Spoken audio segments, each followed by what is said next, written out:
Hi, everyone. Thanks so much for making time and joining our webinar today. Our topic is balancing open access and privacy, balancing those needs with the help of Microsoft 365 and Purview. And my name is Jazz. I'm a senior consultant at Gravity Union. And today, I'm hoping we have a good discussion as well. So if you have any questions, feel free to put them into our chat. We have a little area for you to ask questions. Locate that Q&A section. And I get this question as well, we will be sharing the slides and we will be sharing the recording. So watch out for that in your email. That's where we'll be sharing that information. And if you need some captions, there are some live captions as well. They'll show up in the recording. And we're going to have some demos, a little bit of a deep dive, and just to give you context of who we are, if you haven't heard of us, we are a compliance-focused services firm. We're based in Vancouver. We are spread out across Canada. I'm over in the East Coast in Moncton, and with me today, I'll pass it over to Pauline and Leanne, who will be going through our topic, and they will introduce themselves. Hey everyone, good morning. My name is Pauline. I am a BA here at Gravity Union with some background in information management and a master's degree from UBC and a lot of knowledge with many government organizations from federal, provincial, all the way down to municipal. I'll hand it over to Leanne. Thanks, Pauline. Hi, folks. I'm Leanne Furlong. I'm also a BA at Gravity Union with a background in library and information studies and records management. And I also have a master's in English Lit because we all make mistakes in life. So thank you so much for joining us today to discuss balancing access and privacy in your organization with the help of M365. So before we get started about the Microsoft specific information, I kind of want to take us through some of these concepts a little bit. Information professionals, those working in public institutions, are really involved with stewarding and balancing these really two incredibly important values that on their face can seem in conflict. These values of access to information and protection of privacy. So within access to information, a number of associations we might think of here. One may be for folks on the call that might be working in public organizations, stewarding and helping to fulfill those public rights to access information about government actions, decisions, and activities, or the actions of a regulatory body, really supporting that duty to be accountable and transparent to a citizenry. We can also think about empowering citizens through proactive disclosure, reducing those barriers to ask for content and information that's commonly requested. Think, for instance, COVID-19 data in recent years was one area of common proactive disclosure. Fostering and supporting collaboration as well, we can think of as within access. This is a principle that access whose value doesn't really end at the relationship between an organization and its external parties or the public. Access to information is really just as vital within an organization's boundaries. So that ability of staff to view, access, and collaborate easily on content that pertains to folks' work to make sound, well-informed decisions with the right information at their disposal.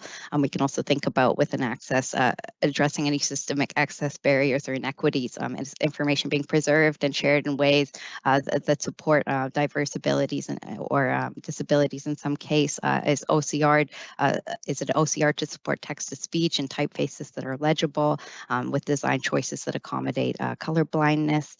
And also, of course, within all of this is nurturing that culture of accountability in the information that we share and that we steward. That other concept to think about is protection of privacy. So in that sharing of information and that management of the barrier of information within an organization and outside, are we preventing any unauthorized collection, use, and disclosure of personal information, whether that be as part of a new initiative or ongoing operations?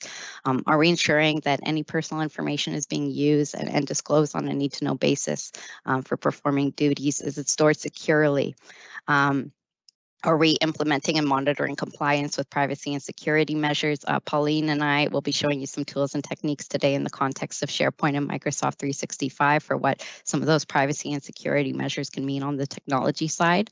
And then lastly, something to think about within protection of privacy is are we promptly, are we managing the retention of information within the organization? Are we promptly disposing of any personal information when retention requirements end? So not just keeping it for the minimum period of time, but also supporting that right to be forgotten. And we're not talking exactly about records management solutions here, but that's also within and parcel to Microsoft Purview ecosystem that we'd be happy to talk with folks about if that's something that interests them later as well. All right, so some of the common blockers we see to balancing these duties in organizations, these are just some of the things that we in our experience have come across. So one of the first ones is a need to know mentality. So often we see causes siloing of information, duplication of effort, increased effort to respond to information requests from outside the organization. We also have a "this is my" mentality that we often run into, or is a misplaced understanding of ownership over content and privacy requirements. We also often see unmanaged proliferation of redundant, obsolete, transitory information. So that rot information that we often see is usually a large issue in information organizations. A failure to consult and receive input from records and information and privacy professionals in the design of a content management solution. We often see limited insight into RIM staff, into sensitive information or usage of stores. So often we don't have an understanding of where that sensitive information is living in our organization, how it's being stored, how it's being managed. That's one of the things that we often come across. Not using the right tools for the job. So often we don't have tools in place to help us manage it. We're not taking advantage of technology that is in existence now. And so bringing those in to help can help manage those blockers. And then creating a content management solution centered around a file plan, but not business needs. So bringing it in and making sure that we're working with the organization can really help to manage those blockers. So now we're going to get into some of the wise practices for establishing balance. So we know we often have run into these issues. So what do we do in our organization? What are those steps that we can start to implement now to really start moving us in the right direction? One of those first ones that we're going to talk about is open by design. What does that mean? Really, it just means planning an open environment for your information. So we want to make sure that what we do is we examine work groups and functions, workflows and content to really understand and identify what truly is sensitive in nature. So really understanding what is that content that the departments are holding. Is it truly sensitive in nature, or is there a misplaced understanding of the sensitivity or the responsibility to protect it and who they're protecting that information from? Taking a look at the design. So designing specific space and to segregate or isolate that content that does require strictly managed permissions and governance. So making sure that we're taking that into account when we go ahead and design a place where we're going to be working. So particularly in our example, we work with Microsoft 365, so we're working a lot in SharePoint.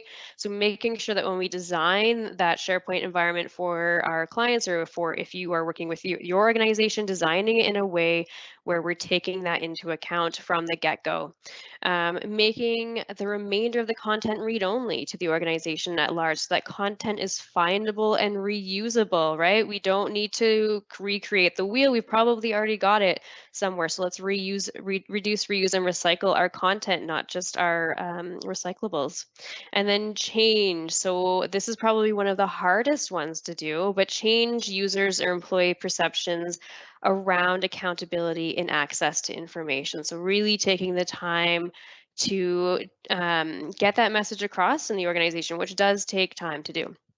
When we take our time and we actually consider these things up front, what we will see is an improved search results, a reduction of rot leading to a reliable single source of truth, which we all know if we're records managers is very important, an increased efficiency through reuse of existing content and increased ability to collaborate with other people in the organization. We have less complex permissions, which leads to an easier environment to manage down the road and less overhead to actually manage it, right? We're not spending all day managing the permissions for those very broken or segregated areas if we take the time to design it right the first time. Increased user adoption of the solutions, so less rogue content. So if we know that we've designed a solution that people can work in easily and they can find things and they can collaborate, they're not going to save things on their desktop, their OneDrive to share with people. They're not emailing things. They're not putting it into Dropbox or whatever other tool that may be out there that they can get their hands on. If you build a tool that is easy to use, people will actually use it. And so you're actually getting a more visibility on your content as well. So it's a win-win for everybody. And then an increased efficiency in responding to freedom of information requests. If everything is in one place, you can respond a lot more quickly through searches and things like that, because you know that all your content is in one place. And then organization-wide support for open access. So when we actually start to educate people on responsibility and accountability and what personal information is, and start to educate them around that, you actually will see a wider support across the organization for a more open access model. So what does that look like in SharePoint? So we at Gravity Union often work with our clients in SharePoint. So what are those things that we're doing with our clients to get this design to happen? So one of those first things we do is design a flatter hierarchy. So we use what we call hub sites to allow for easier management of permissions as well as separation of sensitive information. And then we have permissions that should be managed at the highest level possible. So often we will create a hub site with associated sites. So that blue one in the middle on the screen is the hub site. Those teal ones around the outside and the orange one are all associated sites. So using permissions at those site levels, so those associated sites, can actually allow us to hive off sensitive information. So you see that manager's portal is restricted.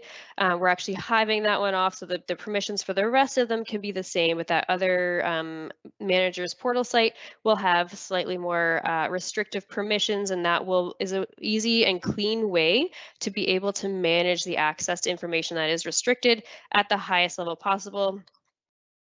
And then creating read access. So use the visitors SharePoint group. It comes default out of the box. There's a visitors group, but already has read access.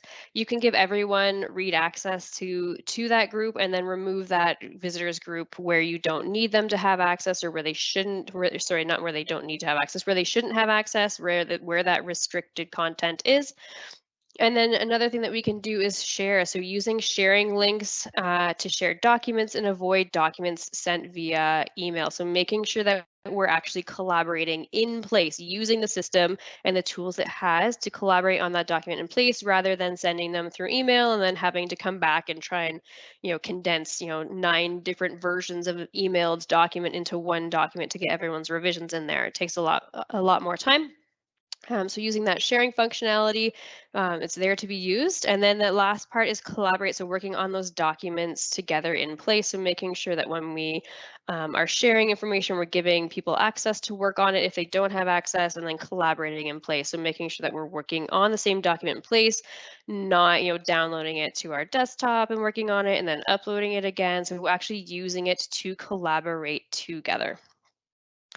So now that we've talked a little bit about that, what does that actually look like in SharePoint? So I have a couple screens here. Just one second.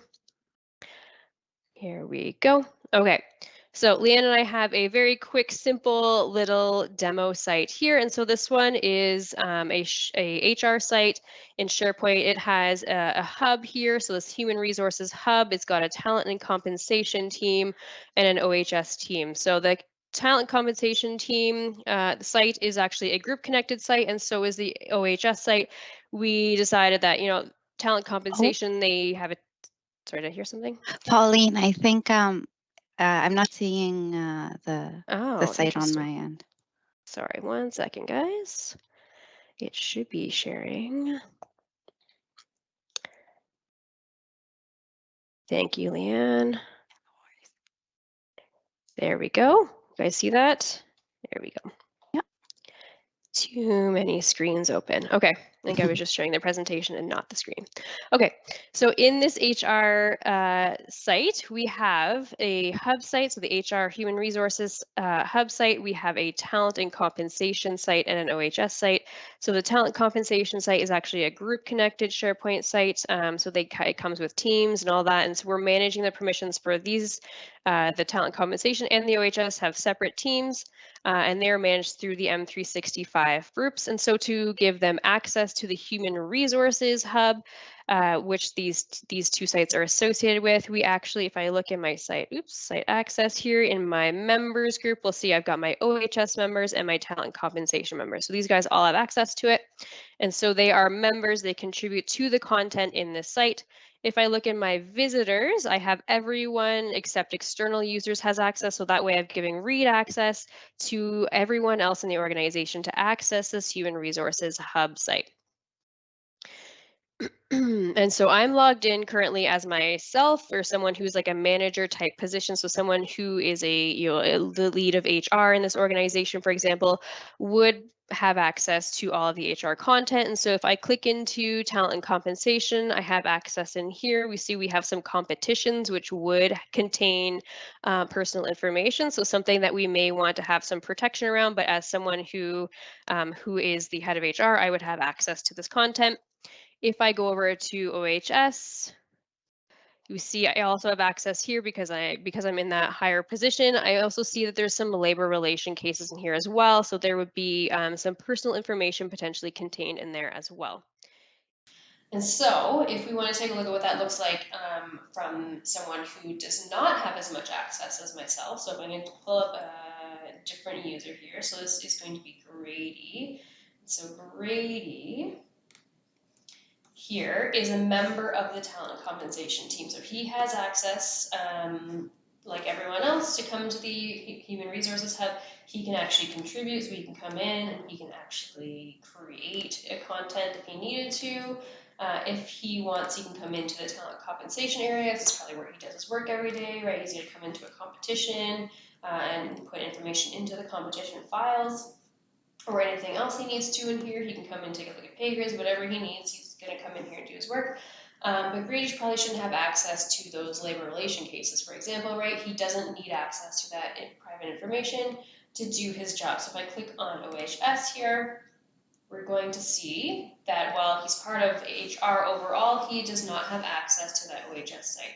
So these are one of the cases where we want to make sure that we're planning ahead, where we know that there is sensitive information or private information, so we have that PII, so the competitions or the labor relations files, we're thinking about who needs access overall. So someone in a managerial position who would need to touch all of those would have access to all of it. Someone like Grady, who only does competitions, doesn't need access to those labor relation cases, so he would not have access to that site. He would just have access to this one. And then everyone else in the organization, we want to make sure that we're still sharing as much as we can, so that Human Resources Hub, people will be able to come there and look for information if they needed to. All right. Thanks so much, Pauline, for that demo. So what Pauline just showed, that open and less kind of approach is going to work for the vast majority of cases in terms of access within your organization and sharing that information. But that open and less design, it's not always going to provide the sufficient access necessarily that information professionals need to effectively manage, say, the information life cycle or do broader discovery work. So what we're going to show you in a sec here is a program called eDiscovery, or a solution called eDiscovery in Purview. And really what we'd recommend is that records and information managers ought to have access to these eDiscovery tools to support, to perform their elevated duties around search, say placing content related to a litigation on a legal hold, producing statistical reports on records retention or classification, and a big, I think, usage for eDiscovery would be collecting, redacting, analyzing information subject to an FOI request or another kind of investigation that may be underway. So when we're talking about eDiscovery, we're talking about a tool that really performs global search. So being able to search across the information environment regardless of your pre-existing access. So this would be something designated for certain folks of greater privilege around search. What we see most commonly around FOI in terms of approaches is for these to be those discovery exercises to really be self-led by the creating business units in terms of determining what's broadly responsive to then forward onto the FOI analyst or coordinator. And for the most part, this makes sense in that the people that work with and create the information are going to tend to be the best at determining where that responsive content is stored and the context around it. But that approach can also underline a bit of a problem that I think a lot of organizations, especially public organizations in the context of Canada and especially BC, have been wrestling with for quite some time, and that having this total reliance on business units to provide access can really impair and ultimately compromise that freedom of access that's implicitly promised in a freedom of information request. If that access is so tightly constrained that even the people whose job it is to steward those rights can't see what's there, how can we have some reasonable certainty that the outcome is going to reflect the ask? And we're going to talk now about Purview eDiscovery as sort of one answer to that visibility issue. So what Purview eDiscovery can support, and I'll show you some of those features today, not all. It's a very rich, complex solution. Is at a high level, we can place information holds on content locations. So say if there's ongoing litigation or a search being undertaken and we need to preserve that content as it is today, we can set information holds on locations using eDiscovery, and that can also say if you're using Purview as well for records management, that's going to override any disposition actions that might be otherwise going to be undertaken on that content until that hold is released. Of course, within this is also elevated search, so any eDiscovery manager within Purview would have access to global search as far as Exchange, Teams, OneDrive, SharePoint, regardless of whether they have access to that account in the original environment. Collection analysis. So once we produce a search collection, we can also do some analysis within the eDiscovery tool, detect duplicates, thread conversations. I'll show you that in a bit, and also tag content as we go with different custom tags to sort of interpret and help organize those review sets. We can also perform redactions within this space and export content as well. So this can support information investigations that require that global search, and one of those being potentially FOI. And just a couple next few slides, just going to show you some sort of high-level screenshots of some of those interfaces. So here's some search reporting within eDiscovery. We can view and export those search reports on those global searches. So we can see how many items, how many locations, what was receptive to our search, and commit our results to what's called review sets, which I'll show you in a sec, that allows us to do our analysis, our tagging, and our redaction. Within a review set, we can perform document and email analytics that can help detect duplicate items and near duplicates. So this can hasten the process of manual review. That's a common, I think, time add is just reviewing duplicates and different versions. It can categorize email content into threads, so you can get a little bit of sense of the context and the story around where an attachment originated or what attachments were associated with an email conversation and how that evolved over time. And also we can view visual reports about that review set content and a whole lot more. This is such a rich solution that it's one that I just want to spend more and more time with all the time. Lastly, and I'll show this in a sec in the demo as well, we can also perform annotations on content without it impacting the original source item. So perform annotations, redactions, and then commit those as part of our export set for PDF. And then this next demo that we'll show you, so this is just an embedded video that's showing part of eDiscovery. So the idea is there were some serious internal concerns around tampering of applicant information within the HR department. I produced a search looking for the keywords of marketing assistant on a key HR personnel member, as well as our competition files. From there, I produced a review set. So this is just a quick look at a review set. You can see there's a whole number of ways of searching and tagging and filtering content within that just simply here, I'm looking for the applicant name of Gerald to filter down my content to specifically whoever won this competition that's a subject of some concern. We can then also see any evolving information or versions of that application over time. So we can see the original letter was quite ordinary, but the second version was quite ordinary. The original letter was very odd and included a banana peel. So probably someone that should not have originally gotten that job if that was indeed what they submitted as their application. We can go to the original email to the HR professional and see that indeed that wonky email was submitted as part of the application, and there may have been some kind of an inside job here in fixing this competition. Now, eDiscovery isn't necessarily used always for these kinds of more hardcore investigations into nefarious actions, but it can also be used for things like FOI. So what I'm showing here is that redaction function. So just quickly redacting something like a name, we can commit those redactions to PDF and produce that as part of our export as well. So that's just kind of a high level look at things like review sets, redactions, some of that conversation sorting and filtering, and how we can see those versions also change over time if we so choose. All right, thanks for that demo, Leanne. So switching gears and taking a look at the other side, so information protection. We've talked about open access and using the tools that we have for that. So what do we do when we need to implement information protection in an organization?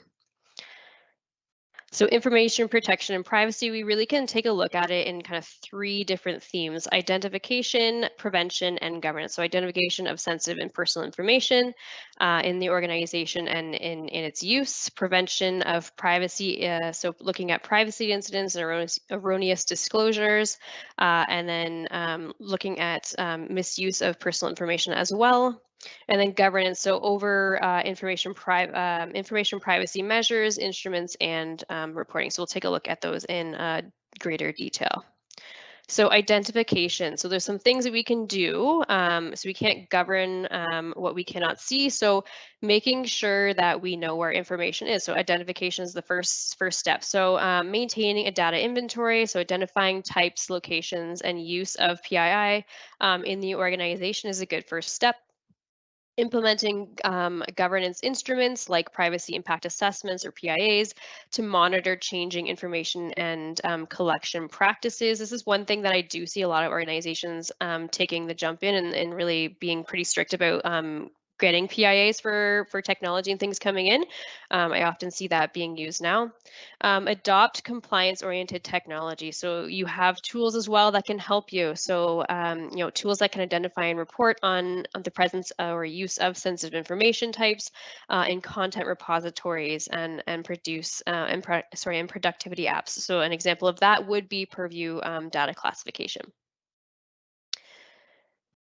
Prevention. So what can we do to prevent any kind of release of information? So making sure that we educate our staff. So educate on the duties around information protection and privacy awareness through regular and mandatory training. So having that touch point with your staff regularly can really help to just make sure everyone knows their roles and responsibilities and how to manage things properly. It also helps as a mechanism to provide clear and simple mechanisms. So helping to educate people on this mechanism for employees to report incidents or potential risks and to ask questions. So having that touch point for education also can help you to provide information on this to your staff. And then harmonizing principles of open access to information and protection of personal and sensitive information through security aware architecture. So that open unless type of approach that we just talked about, designing it up front and making sure you know where your sensitive information is. You can have an open structure that works well with the areas that you need to provide that extra information or that extra protection on the information. So having that upfront knowledge can really help you to design an open unless policy. Ensure records are defensively destroyed when their retention period elapses. So making sure that you have a process in place or have tools in place to help you with that as well, to really produce that defensible destruction record at the end of the day, right? You want to have that disposition certificate that is defensible. And the last one for prevention is buttresses standards and training with technology. So you've got, you've got your practices in place, but you also have tools that you can use to help you with that. So that can remind or enforce proper information use. And so we'll have an example of this at the end of after I've talked about governance. Leanne's got a little demo as well for this piece.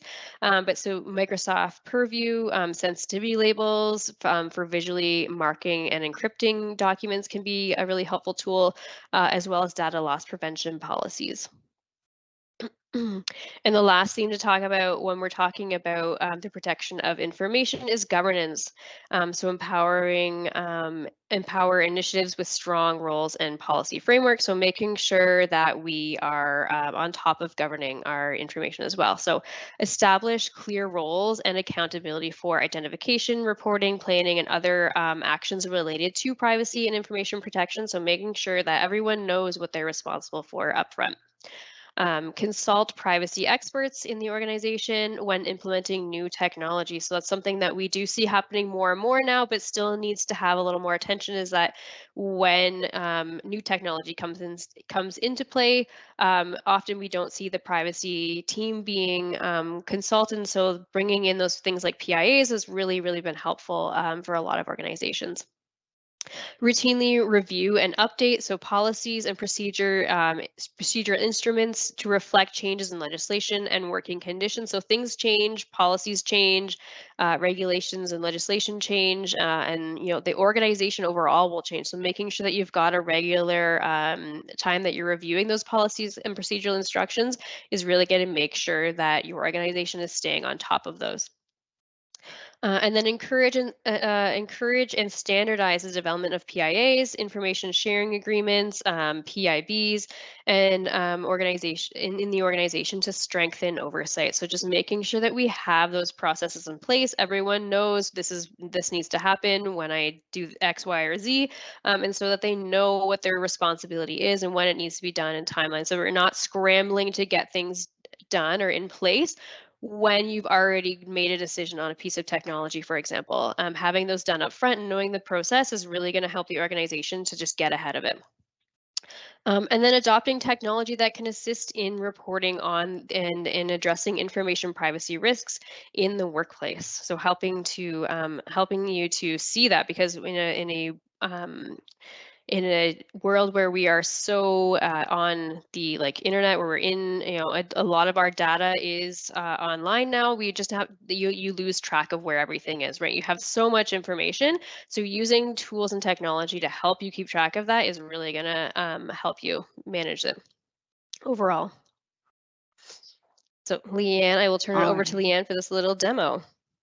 Thank you. So what we'll be showing in this little video is a combination of both Purview's information protection solution and its data loss prevention solution. So information protection allows us to define sensitivity labels or sensitivity tiers of information that we could apply to various documents and constrain the behavior of where that content can go. Data loss prevention can tie into all of these out-of-the-box classifiers in Microsoft. So they can find personal information, say like credit card information, or various kind of programmatically findable sensitive information in the environment, and to take action based on that, like inform end users or enforce some other measure like preventing access from moving outside of the organization. So I will. Thank you.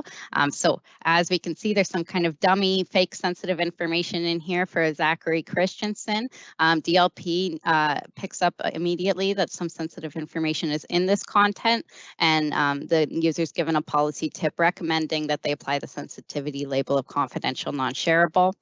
With that label applied, the DLP tip will also show a little warning sign for end users in the SharePoint interface, and if someone, say, tries to send something outside the organization, it's going to outwardly restrict them from doing so, even if otherwise the SharePoint environment was set up to permit that. So this can kind of find those sort of edge cases or extra sensitive information and put some more tight constraints around that as well.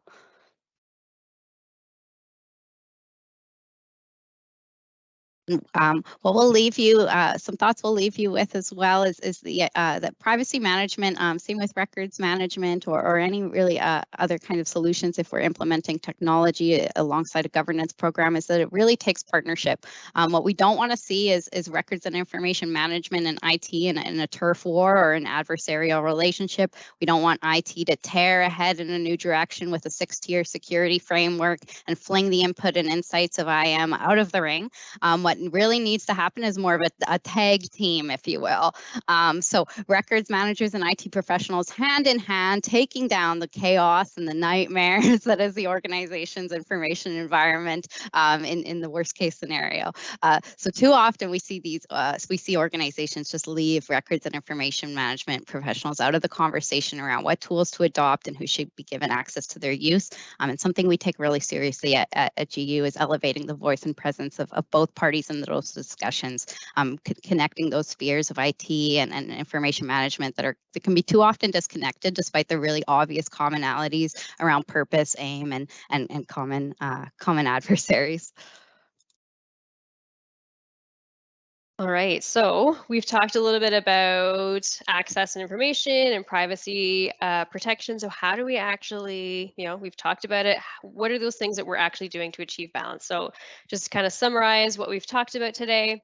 So supporting the shift from a need-to-know mentality to an open unless mentality to support that access to information where within your organization without putting at risk that PII. Making sure that we are elevating discovery to better support responsiveness to external requests for information. Using governance and technology tools that are available and are needed to prevent information incidents. So making sure that we have those in place, not just the tools, not just the governance, but the tools like the technology that can help us. And most of all, plan. So initiatives to better support access and protection take time. They take internal support, and they take an understanding of the tools that are available to you. So a good start is, coming to today's webinar and understanding a little bit about what tools are out there right now to help support you. And so planning ahead, getting the access, or sort of getting a seat at the table, making sure that you've got internal support, understanding where your organization is at now, and what are those steps that you need to get to the future, and making a plan. Maybe it's not going to all happen this year. It's going to take time. So making sure that you've got what are my steps? What do I need to do first? Where are we the weakest? And just taking your time to go through that and really plan out and think it through so that you guys are set up for success as you continue to move forward in your journey. You've got the right building blocks in place to really make it successful. If there's anything else that you guys would like to know about or read a little more in detail, we do have some blog posts on our website or just our Gravity Union website. You can go and visit there, but these are some of the highlighted blog posts that are related to the topics we've talked about today. I'm sure there's probably more up there now. Jazz has been great at keeping our blogs up to date as well. So there's always useful tips and tricks in there for you guys as well. And we'll move on to the Q&A portion. Perfect. Thanks. So we do have a few questions, so we'll see how many we can tackle in the last few minutes here. I will start with, there's an eDiscovery question here, so this might be for Leanne. The question is around having distributed roles. So some organizations have an ATI or FOI process with these different roles. Can you touch on that quickly and how Microsoft eDiscovery may necessitate even maybe more centralized roles? So there's maybe just an overview of how the roles work within the eDiscovery process. Yeah, that's a really great question. So there are role tiers within eDiscovery that can help support having that more distributed role model for access review. But you're right that there may be a need for some more centralized roles in managing eDiscovery. So there are 3 tiers of access. At a high level. I might be missing one, but there's the eDiscovery administrators, so they can see all cases, create new cases, perform searches, set holds, such like that. eDiscovery managers can create new cases, but can't necessarily see all the open cases in the organization. And there's also this notion of a reviewer. if you have more of a distributed model, it may you may need to elect 1 or 2 people who are responsible for creating those initial cases for doing things like setting holds. But you can also designate reviewers within a case to take over the analysis from there once, say, the review set's been produced. Yeah, it does allow for a little bit more tiers. You're able to give access for someone to help perform some analysis without necessarily handing the keys over for global search throughout the organization. Right, okay. I have another question here. It's got some context, so just bear with me here. So this is it might be a bit of a tough question. We might have to take it offline just to get more details. But in one of the early slides, that showed the high-level HR site structure, the HR hub. It was a subject-based IA, so it had talent and compensation and a few other topics. And sometimes within our work, we have a complementary strategy where we're creating employee sites, and they have everything related to an employee life cycle, right, from recruitment to retirement. So maybe you can talk a little bit about how you would approach that employee site structure in complement with the subject-based HR structure, and what retention management looks like in that case. So if someone has a different type of structure, if that makes sense. Yeah, Leanne or Leanne, have Yeah. you done run recently with like an employee central structure?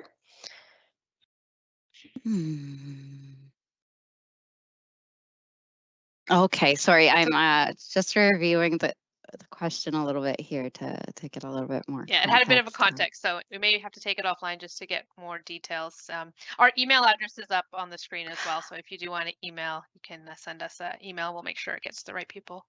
Oh, I think I may be misspeaking to this, but I'll give it a shot. So yes, so an HR site, there may be more restriction around who can actually access the content within that HR site, but there's still content that HR wants to share out and surface to other folks within the organization. So that could be done. So within the context of, say, communication sites or an employee portal, something that's broadly available to everyone throughout the organization, where you're producing essentially can be sharing out. Essentially, this is where you might have one other source of truth. You might share out a convenience copy of, say, common forms, onboarding checklists, things like that are shared across the organization. We would manage the retention of the official record in the HR portal area, or in the HR collaboration site or departmental area.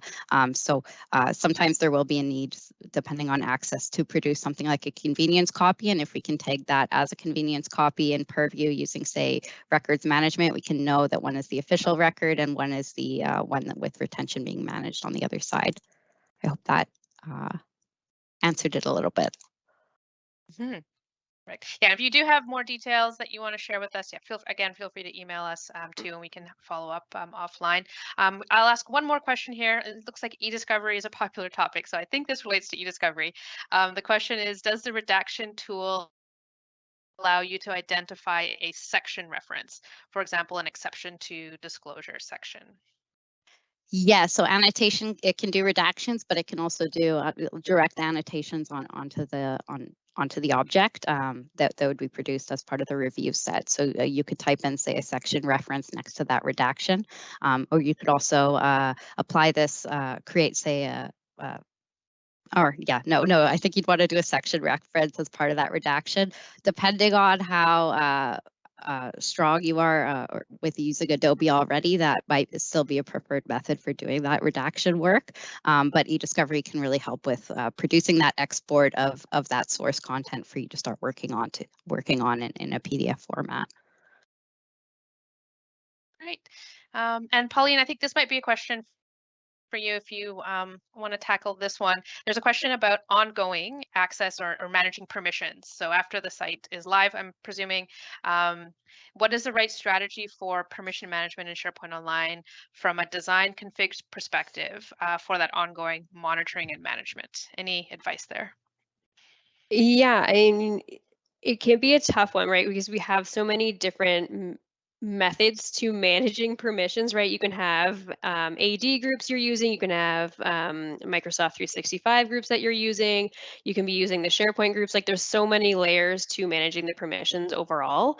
And this is definitely something we see a lot of organizations struggle with, but really picking one way up front and planning ahead can really make it easier for you guys to manage. So I know maybe you're already past this point, but picking one way in which you're going to manage it. So, hey, we're going to try and do all M365 groups as much as possible, or we're going to use our Active Directory and putting that into place. So managing things in a single source is probably the easiest way to manage permissions overall. So having a part of that on an onboarding process, right? When someone comes into a department or leaves a department, is moving around the organization, having their role, having them move with their role throughout those groups will reduce the amount of times you need to actually touch the SharePoint sites and manage the permissions there. In terms of like actually managing the site permissions, so you may end up, things change, the site changes, the function of the department changes, and you need to adjust the permissions there. You're probably going in and managing them at the SharePoint level, right? Where you're going, okay, there's a new function being added to the site. I'm going to go in and manage the permissions there. Or I'm going to go in and remove permissions because we've added some sensitive information. So you can actually manage them at that site level as well. It's going to be a little bit of a process, so that bringing it into that onboarding process, but also often we see organizations what they will do is also have a super user or power user in their each department who is a little more knowledgeable about permissions and can at least ask information or like ask IT for help or ask the right person, the BA, whoever is in can actually help manage the sites for the right permissions as well. So they can say, hey, we need to give someone permissions here or not, and making sure that anyone who is outside of that department can get added where they needed to. So having someone internal to the department as well can also help to manage those permissions long term. And then overall, just taking a look, you can actually run like audit reports and things like that to take a look at the sites and get an overall picture of access. And then we can also have in the site itself, like the users can go in and look at the permissions to the site, right? So if someone in a super user or power user role, they can go in and take a look at the site as well and see what is going on. So if they're wondering about, a document someone else seems to be working on it that shouldn't have access to it, you can go in and take a look at the managed permissions for a specific item as well and see what's going on with their permissions there. So there's many different layers to it, but really upfront planning a consistent model will really help to reduce the amount of times that you need to touch it and manage it overall. Of course, if there are changes to the site, you may need to manage that.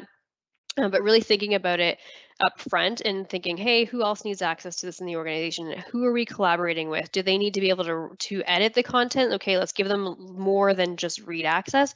Is going to reduce the amount of times overall that you're really needing to manage that content or manage the permissions in a site. Good question. It's a toughie. Excellent. We're definitely. Yeah, definitely. So that's all of the questions that I see here. So if you have any others, again, feel free to email us. And as a reminder, we will be sharing the recording and the slides. So watch your email in the next day or so, and you will get a link to that, and you'll be able to share it with others in your organization as well. So thanks again. I appreciate everybody's time and hope you have a great rest of the day.